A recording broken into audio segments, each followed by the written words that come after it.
এই চাওয়ালা, তুমি বিয়ে করবে আমাকে? মুনা, তুই এসব কি বলছিস? তুই একটা চাওয়ালাকে বিয়ে করতে চাচ্ছিস? নদী, তুই চুপ কর। তোকে এখানে নিয়ে আসছি জাস্ট আমার সাথে আসার জন্য, কথা বলার জন্য না। ভাই, আপনি একটু দোকানটা সামলান, আমি আইতাছি। ভাইয়া, ও আপনার এখানে কতদিন ধরে, মানে কিভাবে আসলো আপনার এখানে? আরে সিনেমা নাকি আফা, ওই পোলা তো আমার এনে কাম করে। আসল ঘটনা হইলো 1 মাস আগে ওই পোলা আমার কাছে আইছিল, আয়া আমার কইতাছে আমার এই জায়গায় ওর একটা কাম দিতে। আচ্ছা আপনি কোন তো, আমার এই দোকানে কি এর মতো লোকের কাম দেওয়ার মতো অবস্থা আছে? হ্যাঁ কিন্তু পড়ালেখা জানে। হ্যাঁ আমি কইছি ভালো কোনো কোম্পানিতে বা ভালো কোনো অফিসে চাকরি করে নিতে।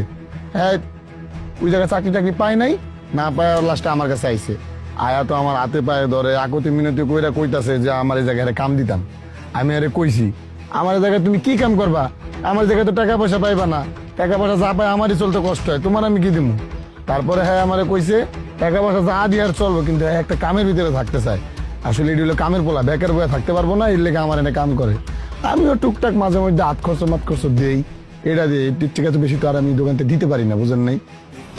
আচ্ছা ভাইয়া, ও যে গেল, মানে ও কোথায় গেল? ওকে কোথায় গেলে আমি পাবো? আপনি কি আমাকে একটু বলবেন যে ও কোথায় থাকে?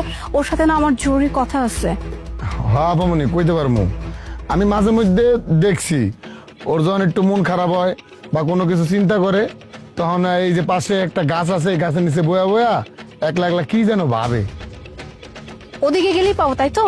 আপনার যদি অনেক দরকার হয় তাহলে আপনি যেদিকে যান, এই সোজা গেলেই আপনি তারা পাওয়া যাবেন, দেখবেন যে গাছের নিচে বয়া রয়েছে। আচ্ছা ধন্যবাদ। নদী চল। কি ব্যাপার, তুমি এইভাবে ওখান থেকে পালিয়ে আসলে কেন? কে আপনি আর এখানে কেন আইছেন? কে আমি? আর তুমি আমাকে এখন চিনতে পারতেছো না যে আমি কে? না, আমি আপনারে চিনি নাই। আপনি কে? বাহ সাজিদ, মানে তুমি সত্যি আমাকে চিনতে পারতেছো না, তাই তো? আমার কসম খাও যে তুমি আমাকে চেনো না। আরে আমি কোনো কসম টসম কাটতে পারবো না।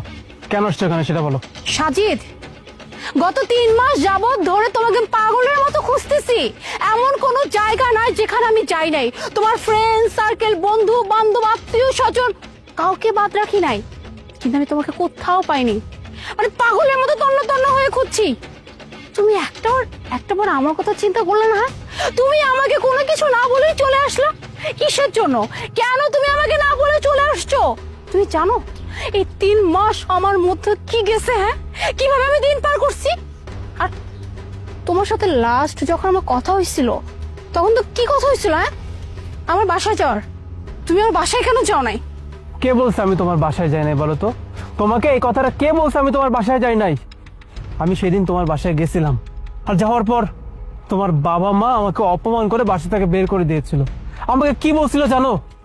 আমাকে বলছিল আমার কি যোগ্যতা আছে তাদের মেয়েকে বিয়ে করার। আমি তো শুধুমাত্র স্বল্প শিক্ষিত একজন মানুষ, আমার কয় টাকাই বা ইনকাম। আর সত্যিই তো তোমার বাবা মা তো ভুল কিছু বলে নাই। আমার তো আর লাখ লাখ টাকা নাই, তাই না? যেখানে তুমি বড় ফ্যামিলির একটা মেয়ে, আমার মতো একটা গরিব ঘরের সন্তানকে তুমি ভালোবাসছো। আমার তো কোনো যোগ্যতা নাই তোমার হক তাদের কাছে গিয়ে চাওয়ার। এই কারণে আমি সেদিন বাসা থেকে বের হয়ে আসছিলাম। আর তোমার বাবা আমাকে বলে দিছিল যে আমি যেন আর কোনোদিন তোমার সঙ্গে কোনো যোগাযোগ না রাখি। আর তারপর থেকে আমি আর তোমার সঙ্গে কোনো যোগাযোগ করি নাই। আমি শহরে চলে আসি, চেষ্টা করি চাকরির জন্য, কিন্তু আমি তো খুব বেশি দূর পড়াশোনা করতে পারি নাই। ইন্টার পাশ করে একটা ছেলে, কোথায় বা আমি চাকরি পাইতাম বলো? তাই বাধ্য হয়ে ওই ভাইয়ের দোকানে আমি কাজ করতে শুরু করি। আর আজকে যে হঠাৎ এইভাবে তোমার সঙ্গে আমার দেখা হয়ে যাবে সেটা আমি ভাবি নাই। সাজিদ, আমার বাবা মা কি বললো এটা তুমি বিশ্বাস করে নিলে? হ্যাঁ, আমি যে তোমাকে এতটা ভালোবাসি, আমার ভালোবাসার বিন্দু পরিমাণ তোমার বিশ্বাস ছিল না? তুমি এটা কি করে ভাবলা যে আমার মা বাবা বলে দিছে যে আমাকে তুমি বিয়ে করতে পারবে না, তার মানে তুমি আমাকে বিয়ে করতে পারবে না? তোমাকে না আমি বলছি যে বিয়ে করলে আমি তোমাকেই করব, এছাড়া আর কাউকে করব না। তাহলে তুমি কেন আমার মা বাবার কথা শুনে তুমি এত বড় ডিসিশন নিলা? হ্যাঁ, 3টা মাস তুমি আমার থেকে দূরে। একটাবার এই চিন্তা করো না যে মুনার থেকে আমি দূরে চলে আসি, মুনা কিভাবে থাকবে? হ্যাঁ, নিজে তো চলে গেছো নিজের ইচ্ছা মতো, খুব সুন্দর ছিল। আর আমি পাগলের মতো দাপড়াইতেছিলাম শুধুমাত্র তোমার জন্য। আর তুমি বলতেছো আমার মা বাবা বলছে তাই তুমি চলে আসছো। শোনো সাজিদ, একটা কথা আমি আগেও বলছি আর এখনো বলতেছি, আমি বিয়ে করলে শুধু তোমাকেই করব। আর এই কথা আমি বাসায় বলে আসছি যে আমি তোমাকেই বিয়ে করবো, এছাড়া কাউকে বিয়ে করব না। মোনা, এসব পাগলামি বন্ধ করো। আমার আর তোমার সম্পর্ক কোনোভাবে সমাজ মেনে নিবে না, তোমার বাবা মাও মেনে নিবে না। আর মানুষজন শুনলে কি বলবে? এসব বাদ দাও, তুমি এখান থেকে যাও। Society is my food. সোসাইটির চিন্তা আমি কেন করতে যাবো? হ্যাঁ, আমার চিন্তা আমি করব, আমাদের ভবিষ্যতের চিন্তা আমি করব। সোসাইটি কি ভাবলো, আমার মা বাবা কি করলো, আমার দেখার বিষয় না।